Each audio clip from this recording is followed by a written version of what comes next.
welcome back for part 2 of the Mousehole Cat. All day they fished in a seething sea. The waves were so high and the clouds so low that they soon lost sight of the shore. And all the time the great storm cat played with the little boat, striking it and then losing it, but never quite sinking it. And whenever his claws grew too sharp, Mouser would sing to him to soften the edge of his anger. As evening came down, they hauled in the nets. Into the belly of the boat tumbled ling and launces, scad, hake and fair maids. Enough fish for a whole cauldron of morgy broth, enough pilchards for 100 stargazy pies. Mouser, my handsome, we are saved, said old Tom, if we can but bring this haul home to harbour. But Mouser knew that the great storm cat would strike when he saw them run for the shelter of the mousehole. She knew that the game serves only to sharpen their appetites for the feast to follow. It is meal or mine, thought Mouser, as she looked at the floundering fish in the belly of the boat. Blue, green and silver, they glistened in the greyness. It made her mouth water to look at them.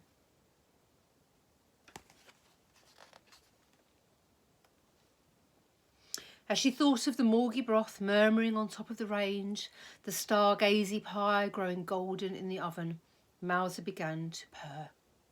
And her purring rose like a rhyme to home above the noise of the great storm cat's howling. Such music had not reached the ears of the great storm cat since the dawn of time. For when do cats purr out in the wind and the darkness? Puzzled, he paused in his howling, bending his ear to catch the strange sound. It seemed to him that he had once heard such a long song long before, when he was no more than a storm kitten. The great storm cat grew quiet. Gone was his hunger for hunting, for making his meal of the mice men. Only the pleasure of the purring remained. Then the great storm cat began to purr with Mouser. As the soft sound grew, the winds waned and all the waves weakened.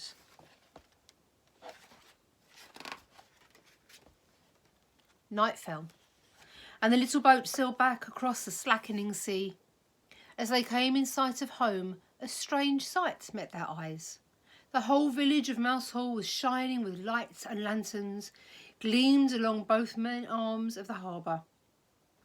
For when the people of Mousehole had woken to find old Tom's boat missing, and a light left in his window, they knew that he had gone out to find fish for them, or to perish in the deep water.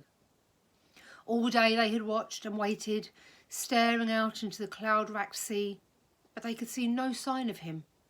And when night fell, the women went home and set candles in all their windows, and every man lit his lantern and went down to the harbour walls.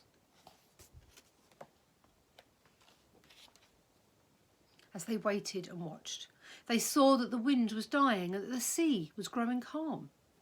The dark clouds lifted and a thin moon shone out between them, and in the light of the thin moon they saw a small boat coming, and behind it came the smallest, tamest storm kitten of a wind. As old Tom and Mouser came through the mousehole's gap, a sudden breeze caught them, a tiny playful cat's paw, like a gesture of farewell.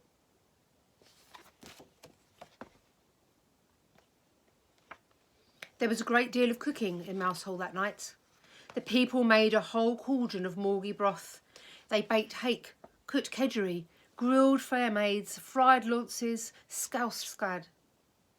They baked 100 stargazy pies. Then, people and cats, they feasted together until the hunger was no more than a memory.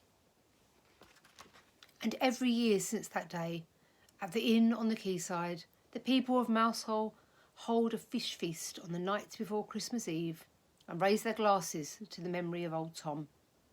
And every year, in the yard at the back of the inn, the cats of Mousehole gather and raise a grout howling to the memory of old Mouser. And every year, folk come from all over Cornwall at Christmas time to see Mousehole lit up with 1,000 lights, shining their message of hope and a safe haven to all those who pass in peril of the sea. Thank you for listening. I'll see you soon.